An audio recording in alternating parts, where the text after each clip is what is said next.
বাংলার বাড়ি প্রকল্পের উপভোক্তাদের জন্য অত্যন্ত গুরুত্বপূর্ণ।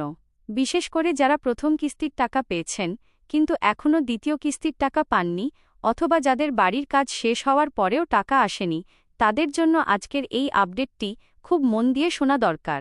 কারণ বাংলার বাড়ি প্রকল্পকে ঘিরে গত কয়েকদিন ধরে অনেকের মধ্যে প্রশ্ন রয়েছে, দ্বিতীয় কিস্তির টাকা ঠিক কবে ঢুকবে, কারা টাকা পাবেন, আবার কেন সার্ভে বা ভেরিফিকেশন করা হচ্ছে, যাদের নাম আগে তালিকায় ছিল তাদের কি আবার যাচাই করা হবে, আর যাদের অ্যাকাউন্টে এখনও টাকা ঢোকেনি তাদের কি করতে হবে। চলুন আজকের ভিডিওতে একেবারে সহজ ভাষায় পুরো বিষয়টা জেনে নেওয়া যাক।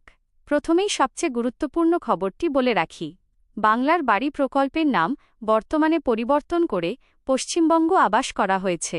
এই প্রকল্পের দ্বিতীয় কিস্তির টাকা দেওয়ার প্রক্রিয়া 6 আগস্ট থেকেই শুরু হয়েছিল। বিভিন্ন রিপোর্ট অনুযায়ী প্রাথমিকভাবে প্রায় 10 লক্ষের বেশি যোগ্য উপভোক্তার অ্যাকাউন্টে দ্বিতীয় কিস্তির টাকা পাঠানোর প্রক্রিয়া শুরু হয়। দ্বিতীয় কিস্তির পরিমাণ 60,000 টাকা। তবে এখানেই আসল বিষয়টি রয়েছে। অনেকেই ভাবছেন 6 আগস্ট টাকা দেওয়া শুরু হয়েছে মানেই সেই দিনেই সবার অ্যাকাউন্টে টাকা ঢুকে যাবে। কিন্তু বাস্তবে বিষয়টি এমন নয়। উপভোক্তার যোগ্যতা, বাড়ির কাজের অগ্রগতি, নথিপত্র, ব্যাংক অ্যাকাউন্ট এবং বিভিন্ন স্তরের যাচাইয়ের উপর ভিত্তি করে টাকা পাঠানোর প্রক্রিয়া এগোয়। এই কারণেই অনেক উপভোক্তার অ্যাকাউন্টে টাকা আগে এসেছে, আবার অনেকের টাকা এখনও আসেনি। আর এখানেই বারবার সার্ভে বা ভেরিফিকেশনের বিষয়টি সামনে আসছে। সরকারের পক্ষ থেকে উপভোক্তাদের যোগ্যতা যাচাই এবং বাড়ির নির্মাণ কাজের অগ্রগতি খতিয়ে দেখার উপর গুরুত্ব দেওয়া হচ্ছে।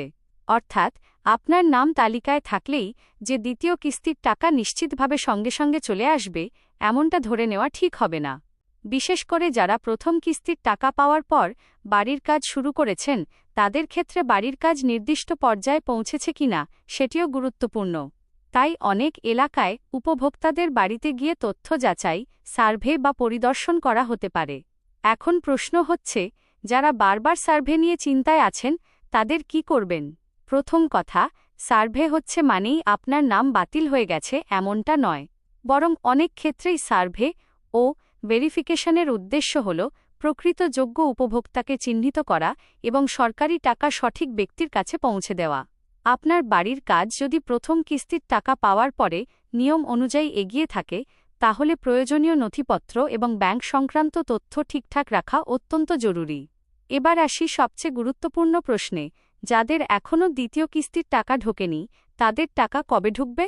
এখানে একটি বিষয় পরিষ্কার করে বলা দরকার, 26 আগস্ট থেকে সবার জন্য নতুন করে টাকা ঢোকার নির্দিষ্ট তারিখ সরকারিভাবে ঘোষণা হয়েছে এমন নিশ্চিত তথ্য এই মুহূর্তে পাওয়া যাচ্ছে না, বরং 6 আগস্ট থেকেই দ্বিতীয় কিস্তির অর্থ ছাড়ার প্রক্রিয়া শুরু হয়েছে এবং যাচাইয়ের ভিত্তিতে যোগ্য উপভোক্তাদের টাকা পাঠানো হচ্ছে।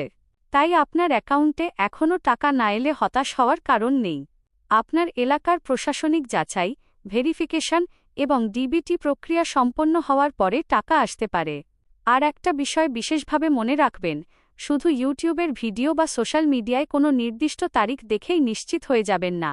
কারণ এক জেলার ক্ষেত্রে টাকা আসার সময় এক নাও হতে পারে। এমনকি একই জেলার মধ্যেও সব উপভোক্তার অ্যাকাউন্টে একই দিনে টাকা নাও আসতে পারে।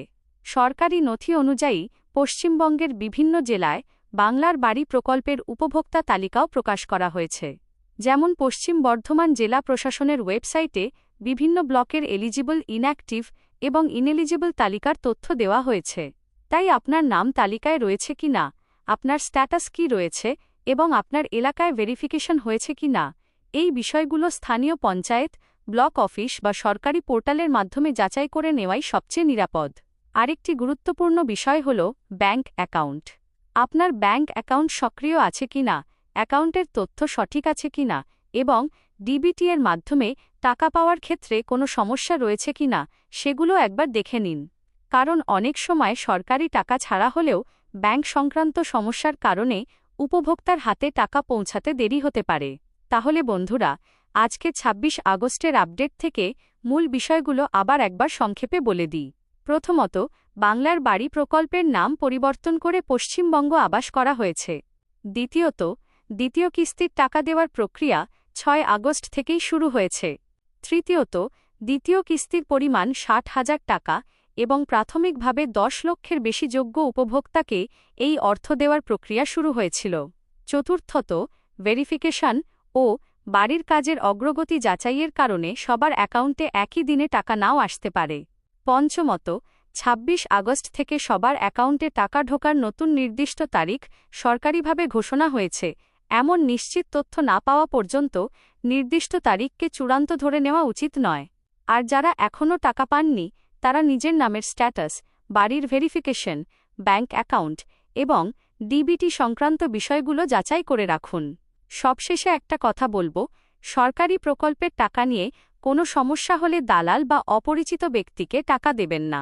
কোনো ওটিপি, এটিএম পিন, ব্যাংকের পাসওয়ার্ড বা গোপন তথ্য কারো সঙ্গে শেয়ার করবেন না। এইবিডিওটি যদি আপনার কাছে গুরুত্বপূর্ণ মনে হয় তাহলে অবশ্যই ভিডিওটি লাইক করবেন এবং আপনার পরিচিত বাংলার বাড়ি বা পশ্চিমবঙ্গ আবাস প্রকল্পের উপভোক্তাদের কাছে শেয়ার করবেন। আর আপনার এলাকায় দ্বিতীয় কিস্তির টাকা এসেছে কিনা অথবা আবার সার্ভে হচ্ছে কিনা সেটা কমেন্ট করে জানাবেন। পরবর্তী আপডেটে যদি নতুন কোনো সরকারি ঘোষণা আসে তাহলে আমরা সেটিও আপনাদের জানিয়ে দেব। আজকের মতো এই পর্যন্তই। সবাই ভালো থাকবেন, সুস্থ থাকবেন।